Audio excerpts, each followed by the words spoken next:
a thunderbolt will shoot from a clear sky, and sometimes into the midst of a peaceful family, without warning of gathered storm above or slightest tremble of earthquake beneath. Will fall a terrible fact, and from that moment everything is changed. The air is thick with cloud and cannot weep itself clear. There may come a gorgeous sunset, though. That's a quote from George MacDonald. We never know when our life may be brought to an end. Something could happen at any time that could seriously alter your life. A car wreck, a heart attack, or something to that effect could take the life of anyone at any given time. However, do you ever think that someone might pull a gun on you while you're at school, work, or other public places? This is exactly what happened at Columbine High School. 2 male students went on a shooting rampage, killing and injuring fellow students and teachers. This massacre took place 11 years ago on April 20th, 1999. That day started out like any other, but soon turned into a tragedy when 2 boys went on a shooting rampage, killing and seriously injuring and devastating family and friends. I'm sure April 20th, 1999 started out as a normal day for the students and families of Columbine. Can't you just imagine everyone getting out of bed to get ready for school or work? They're fighting over the bathroom, trying to find something to eat, and then rushing out the door so that they're not late. I'm sure the only thing that the students were worried about is the homework they forgot to do or a test that they were supposed to have that day. Even though most people did not realize that day would soon become a nightmare.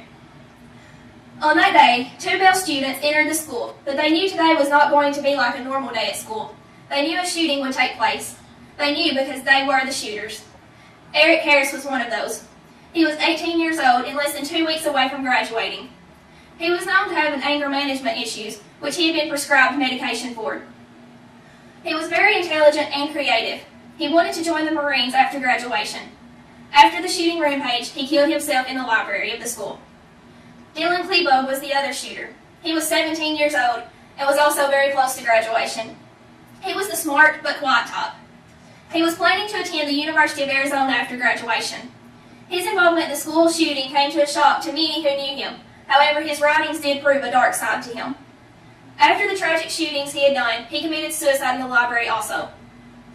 It is so sad to think about these 2 boys and how normal of a life they seemed to have, that ended with them committing suicide after creating mass havoc. But what makes this story even more sad is all the lives that they took on that day that were just innocent bystanders, so to say. Eric and Dylan murdered 13 people that day and injured 24. The one teacher that was killed was Dave Sanders. He risked his life to protect his students. He bravely herded all the students he could find to safety. His actions may have saved hundreds of lives that day, but his selfless acts cost him his own. Now for the students that were killed. Cassie Barnell. After the shooting that killed her, her mother wrote a book titled, She Said Yes. This tells of Cassie's faith in God that exposed her to ridicule at school. Her faith in God may have contributed to her death, but since then she has became known as a great symbol of Christian commitment. Stephen Curnow, a freshman soccer player. He loved aviation and wanted to join the Navy to become a pilot of an F-16. Corey D. Pooter. He hoped to one day serve the country he loved as a Marine. He helped calm nervous students who were huddled with him as the killers roamed the school. His friends brought fishing tackle and gear to his funeral in memory and love of the outdoors. Kelly Fleming. She was the quiet and somewhat shy type.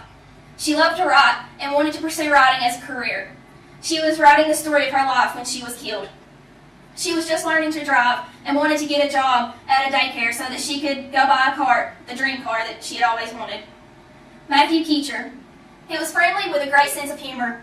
Hoped to land a starting spot on Columbine's football team for the following fall season. Daniel Muzzard. He was smart and a quiet boy. He had been planning on visiting friends in the summer after school was out. He had just been named the top biology student at Columbine for that school year, but he never knew that he won the honor because he was killed days before it was announced. Daniel Robroff. He was a hard worker who helped out a family business during the school year and worked at his grandfather's Kansas farm during the summer. He was an unselfish and a caring person who used the money that he made to buy gifts for others. He was a good athlete and a dedicated weightlifter. He was killed outside of Columbine that day. Isaiah Scholes. He played cornerback on the school's football team. He was small in stature but large in heart and spirit. He dreamed of becoming a music executive. Racial slurs were flung out at Isaiah minutes before he was murdered. John Tomlin. He had spent time in Mexico helping building houses for the poor and doing mission work.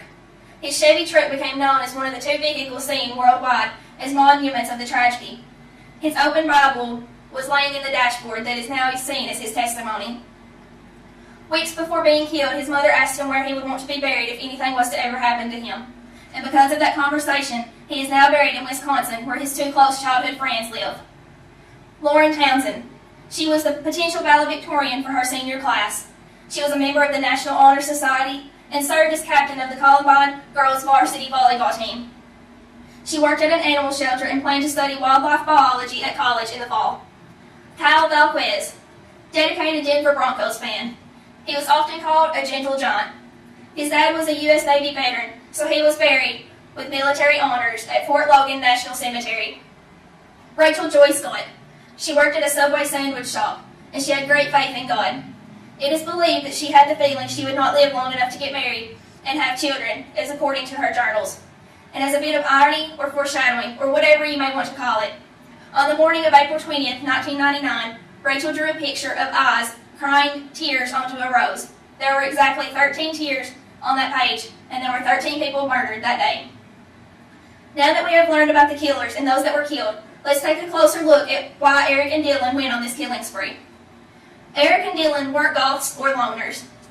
According to USA Today, they hadn't been bullied, but in fact, records show that they had bragged about picking on freshman students and people they considered weird.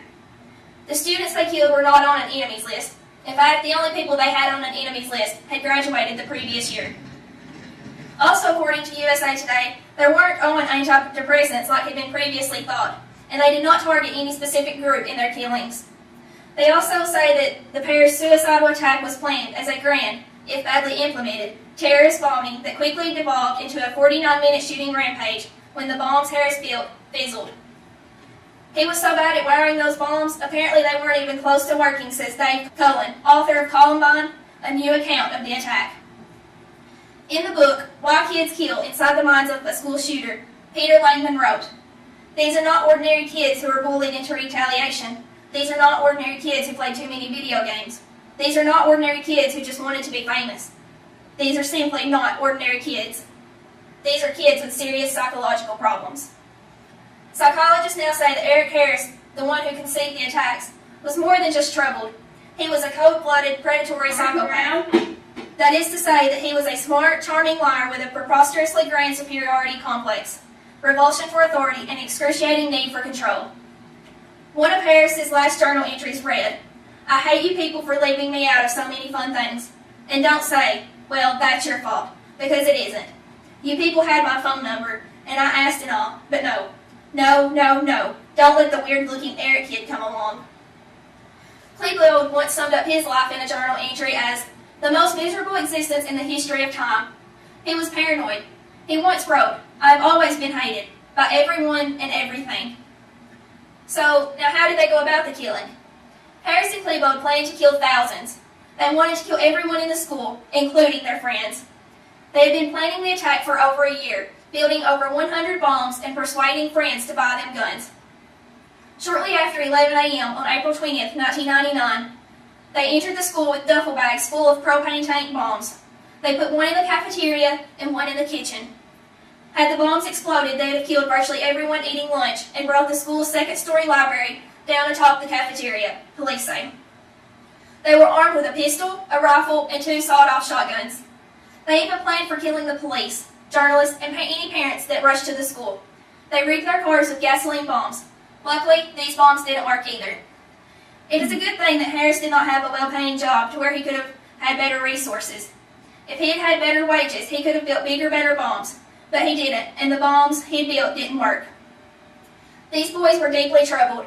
They planned on killing everyone they possibly could. They killed 13 people that day and injured 24 people.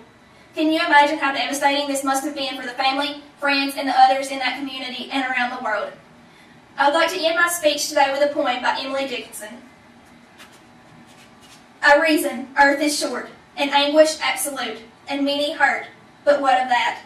I reason we could die, the best vitality cannot excel decay, but what of that? I reason that in heaven, somehow it will be even, some new equation given, but what of that? Emily Dickinson. Thank you.